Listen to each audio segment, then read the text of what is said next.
is a very, very important occasion, not only on the working class calendar, but today is the first public campaign of the Change the Rules. The ACTU's campaign that every union is getting behind. To change the rules for working people because the rules are broken. If you are scared about what's going to happen to your job in a month or two's time, then there is only one thing that you can do. It is join your union. And once you've joined your union, you stand side by side in the biggest community movement across the world, the single biggest and largest membership organisation in our great country. It's the mighty trade union movement. And it is that movement that is going to change the rules.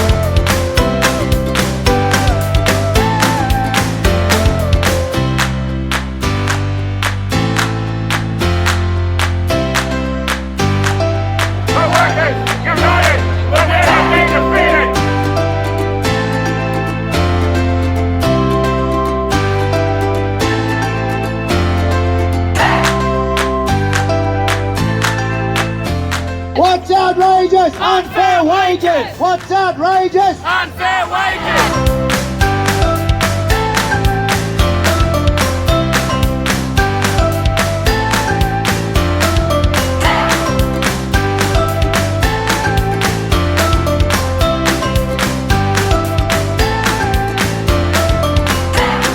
I've got the privilege of working with community development program workers in remote communities here in Australia. Out of 35,000 CDP workers, 33,000 are Aboriginal and Torres Strait Islander. The program is punitive. It is racist. We have workers on this program that are doing jobs that are wage jobs anywhere else in this country. And they're doing that for a welfare payment. We have council workers, childcare workers, shop assistants, and they don't get paid to do the work that they're doing. There is no occupational health or safety. There are no award conditions or rates. They are our most vulnerable workers in this country. And it is trade unionists like you that are a part of the First Nation Workers Alliance that are fighting for CDP workers. And I thank you.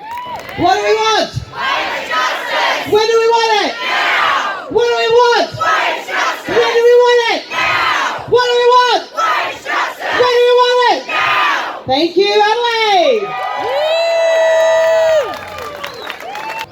Like I said before, we were locked out for 237 days by a greedy multinational company. And let's not forget, this company pays no tax in Australia. And shame.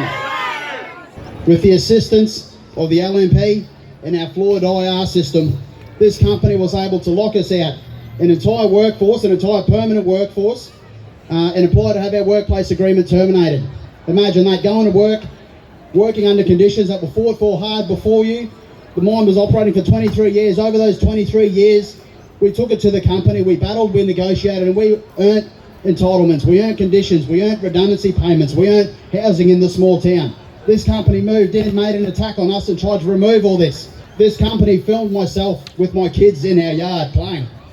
This company, they set up surveillance on antagonisers. They called the union officials elected by the workforce the troublemakers in the town, and we were to be surveyed. Any information that went to the police was to go back to the company on us. Shame! All this while, our pleas for help to the government fell on deaf ears. We did not get one bit of support, and nor do we expect it from a Liberal Tory left field government in power at the moment. We are the perfect example of why the system is broken. This company tried to rid Oakey North of its permanent workforce. They exploited casualisation, which at the moment is running rife in this nation. 1 in 5 people have got a permanent job that earn entitlements. A fair day's work for a fair day's pay. Please, they're kidding themselves. This is a joke. If we do not tear up these laws and rewrite the Fair Work Act and rewrite the system, then there will be no future, I believe, for the trade union movement or permanent jobs for my kids. I'd like to summarise in thanking the wives and the kids and the families who stood by myself and my workmates during the 237-day lockout. The ACTU and Southern McManus, the MUA, all branches of the MUA, the CFMU, the Mining and Energy, the Construction Division, the Teachers Union, the AMWU, the Butchers, the unions go on and on and on. We had multiple support through that dispute, and that's what got us through at the end. Thanks again to everyone who stood by us. I firmly believe without the trade union movement we would not have got the result we did. We're back in the mine now. We had some casualties.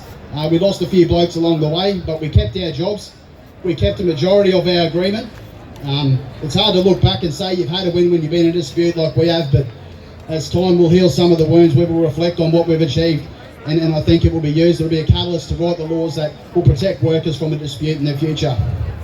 I've got a message to send to all those people who are prepared to go and do a job, another man's job, while he's locked out fighting for those conditions.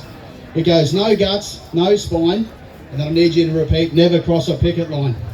No guts, no spine. Never cross a picket line. No guts, no spine. Never cross a picket line. No guts, no spine. Never cross a picket line. Thank you very much, comrades. It's a pleasure. I just want to bring you greetings and solidarity from over nearly 20,000 miners from the CFMEU. Look, May Day, Labor Day, this is our day. Just like we have Anzac Day and we honour the Anzacs, and we have Australia Day and we honour all Australians. Today is our day. It's a workers' day. This is where the bosses need to come out and honour us because of what we do for them and what we do for ourselves as the working class. Now, only this group of people, unions, are there to look after the working class. It is our job to make sure that we leave nothing less than what we currently have for the future generations. I just want to thank everybody that comes out here in South Australia and anywhere when it's to do with the working class. We need to get everybody on board and get everybody to support us, because guess what? We support them. Thank you very much. My name is Mira and I'm a proud United Voice member. I work in early education. For years, members like myself have been campaigning for professional wages. Early educators are some of the lowest paid professionals in this country. Our profession is undervalued because 96% of educators are females. And early education is traditionally seen as women's work. To improve our wages, we have tried every avenue. We have campaigned, we have lobbied the federal government. We have followed the rules to show that we deserve higher wages. We made an application to the Fair Work Commission. Our application showed the huge pay discrepancy between our industry and other male industries, with equivalent levels of qualifications. We had evidence, we had witnesses, and we had a case that proved we were being undervalued and underpaid. The Fair Work Commission dismissed our application. They did not even hear from one single educator before they ruled against us. The so-called Fair Work Commission has failed us. There are no real avenues left for workers to improve their conditions. The system is broken for working people.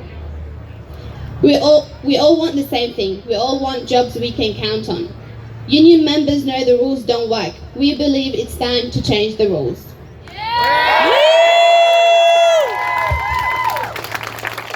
Early educators will be taking the Big Steps campaign all the way to the next election.